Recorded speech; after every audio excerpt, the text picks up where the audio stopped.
मेरे प्यारे बच्चों, आज हम आपको साहित्य सागर पढ़ाने जा रहे हैं और जिसमें पहले कवि हैं कबीरदास जी। उनकी रचना को हम पढ़ाना चाह रहे हैं आज।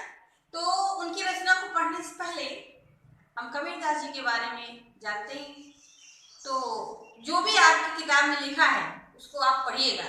आपकी बुक में आपकी कबीरदास जी की रचनाओं से पहले कबीरदास जी के बारे में लिखा हुआ है। तो जो लिखा हुआ है उससे हटकर बात हम बता रहे हैं, उतना तो आप पढ़ के जान ही जाएंगे।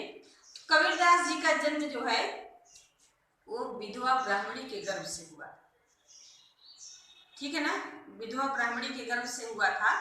तो आज भी ऐसे बच्चों का कोई सम्मान नहीं रहता है और ऐसी माताओं को भी लोग निकृष्ट दृष्टि से देखते हैं, उन्हें सम्मान नहीं देते हैं। तो इसलिए उस काल में भी होना स्वाभाविक है। तो उन्होंने जो है लहरतारा नामक तालाब के किनारे कबीरदास जी को छोड़ दिया था, ऐसा माना जाता है, क्योंकि इनके जीवन के बारे में कोई भी विशेष रूप से पुष्ट प्रमाण नहीं है और जो कुछ भी प्रमाण मिला है उसके आधार पे जाना जाता है। तो वहाँ पे इनको छोड़ दिया गया था। नीरू नीमा नामक जुलाहे दंपत्ति ने इनका पालन पोषण किया था, ठीक है। तो ब्राह्मण के यहाँ इनका जन्म हुआ, नीरू नीमा नामक जुलाहों के यहाँ इनका पालन पोषण हुआ और उसके बाद ये पढ़े लिखे नहीं थे ना। इन्होंने स्वयं स्वीकार किया है कि मस कागज छुयो नहीं, कलम गही नहीं हाथ, ठीक है, कि मैंने कभी हाथ से कलम उठाया नहीं। तो कभी भी अगर आप इनकी रचनाओं के बारे में कुछ लिख रहे हैं, इनके ऊपर कोई प्रश्न का उत्तर दे रहे हैं, देखिए कितने आश्चर्य की बात है कि कबीरदास जी पढ़े लिखे नहीं थे लेकिन उन्हीं के ऊपर लिखकर लोग पीएचडी करते हैं, है ना। तो पढ़ाई से ज्यादा इम्पोर्टेंट होता है व्यक्ति कितना ज्ञान अर्जित कर रहा है, उनके पास बिना पढ़े ही ज्ञान था, ठीक है। तो जब आप इनके ऊपर कुछ लिखिएगा तो ये कभी मत लिखिएगा कबीरदास जी ने ऐसा लिखा है, क्योंकि कबीरदास जी ने ऐसा लिखा नहीं है। कबीरदास जी ने ऐसा उपदेश दिया है, वो अपने शिष्यों को जो है उपदेश देते थे, ठीक है, और उनके शिष्य उसको लिपिबद्ध किए हैं। जो कुछ भी लिखा गया है उनकी रचनाएं जो प्राप्त होती हैं वो उनके शिष्यों द्वारा लिखा गया है, उनके द्वारा कुछ भी लिखा नहीं गया है, ठीक है। तो इनकी एक रचना है बीजक, एक ही रचना है बीजक, ठीक है। उसके 3 भाग हैं, साखी, शबद और रामायणी। 3 पुस्तकों में उसको डिवाइड किया गया है। उनकी एक ही रचना, उसको 3 भागों में बांटा गया है, ठीक है। अब हम आते हैं इनकी भाषा पर। तो इनकी भाषा जो है वो सदुक्कड़ी या पंचमेल खिचड़ी मानी जाती है। ऐसा क्वेश्चन आता है आपको कि कबीरदास जी की भाषा पर संक्षिप्त लेख लिखिए, तो इनको आप जानिए कि कबीरदास जी की जो भाषा थी वो पंचमेल खिचड़ी का मतलब होता है जैसे घर में खिचड़ी बनाई जाती है ना, तो उसमें बहुत सारी चीजों को मिक्स करके डाल दिया जाता है, कुछ उसमें लिमिट नहीं, क्या क्या सब कुछ डाल के अपना वो बना दिया जाता है।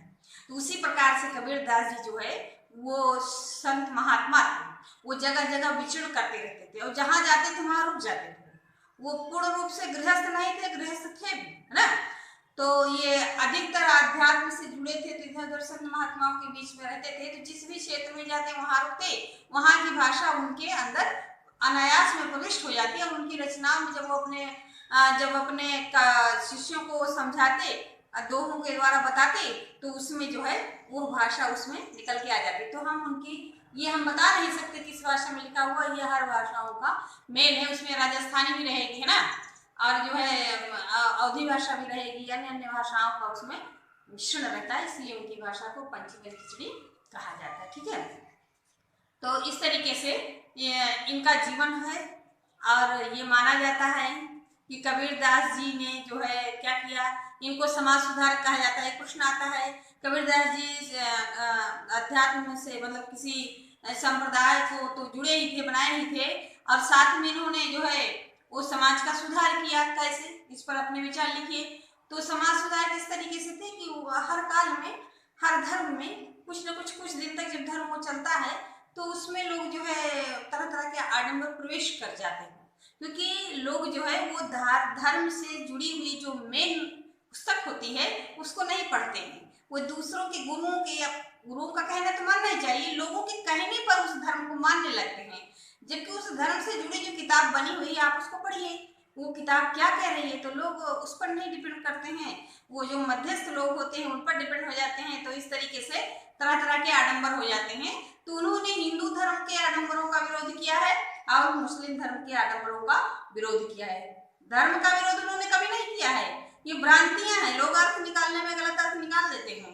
कभी वो किसी धर्म का विरोध नहीं करते कि धर्म बुरा है, उस धर्म में जो आडंबर है उसको वो बुरा मानते।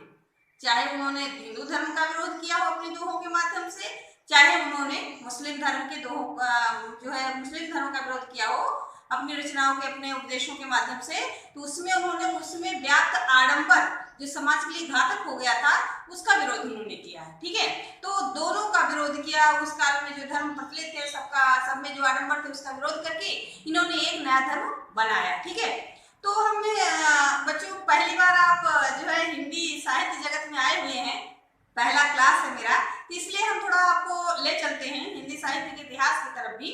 तो ये जो भक्तिकाल आया, भक्तिकाल जो आया, भक्तिकाल दो भागों में बढ़ गया, एक सगुण शाखा, एक निर्गुण शाखा, या उसको ऐसे कह लीजिए उसका पर्याय है साकार और निराकार। सा मतलब साथ में, आकार मतलब स्वरूप। ऐसी शाखा जिसमें आकार का वर्णन हो, और निराकार निराकार ऐसी शाखा जिसमें आकार का वर्णन ना हो।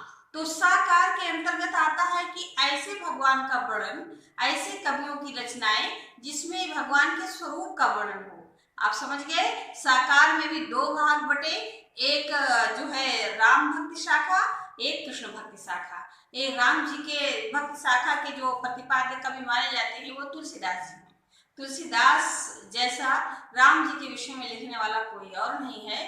तो उन्होंने अपनी रचना का विषय भगवान राम को बनाया, उनके स्वरूप का वर्णन किया। और जो कृष्ण भक्ति शाखा है उसमें उसके प्रतिपाद्य कवि माने जाते हैं सूरदास जी। आगे की रचनाओं में आप उनकी रचनाओं को भी पढ़ेंगे तो वो कृष्ण भगवान का स्वरूप का जितना अच्छा वर्णन किया है अन्य लोगों ने भी किया है, लेकिन प्रतिपाद्य कवि उनको ही माना जाता है। और ये हो गया साकार। अब निराकार की तरफ आते हैं तो निराकार के प्रतिपाद्य कवि कबीरदास जी हैं।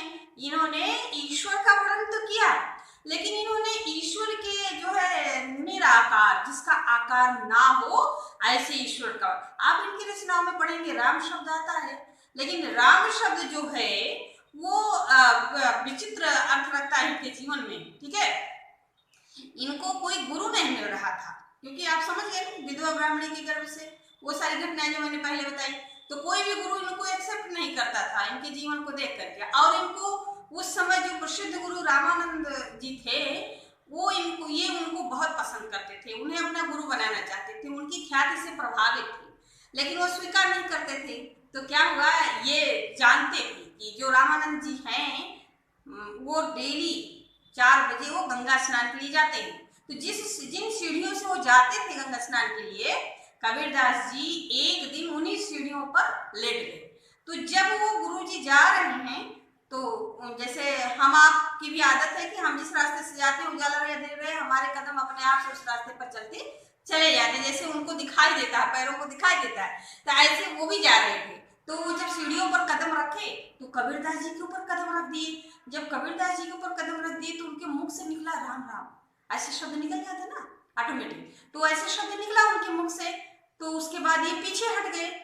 बस कबीरदास जी ने उनका चरण स्पर्श किया और उनको तुरंत गुरु मान लिया, अपने मन से मान लिया, और उनके मुख से निकलने वाले वो राम शब्द को उन्होंने मंत्र माना। ठीक है, वो राम शब्द जो है वो मर्यादा पुरुषोत्तम राम जी के लिए नहीं है। कबीरदास जी के वो राम शब्द जो है वो निराकार स्वरूप के लिए उन्होंने स्वीकार किया। उन गुरु के मुख से निकले हुए वचनों के कारण उन्होंने अपनी रचनाओं में राम शब्द डाला है, लेकिन वो राम मर्यादा पुरुषोत्तम राम नहीं है। इस तरीके से इन्होंने गुरु का चुनाव किया।